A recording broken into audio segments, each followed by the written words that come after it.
So I'm working on a cedar fencing project. I got 200 more feet of fencing to do. So I just want to show a quick tip on how to use a speed square to miter cut your specialty cut pieces. Normally I'm trying to do like, sorry if it's moving around because I'm trying to hold it and mark stuff.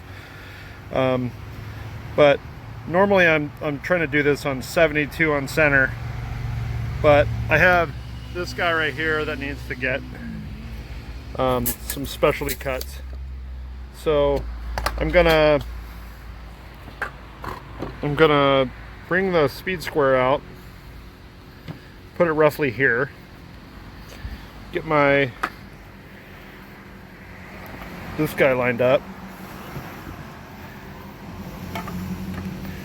right about on the left side of the 0 mark of my miter cut there.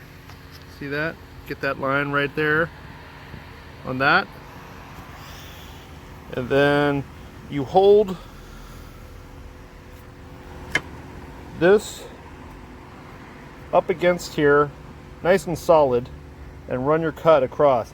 I'm not going to try to record this because it's going to be really dangerous, but I'll show you right at the end of it. Okay, so that I cut that piece off and made a nice square miter cut.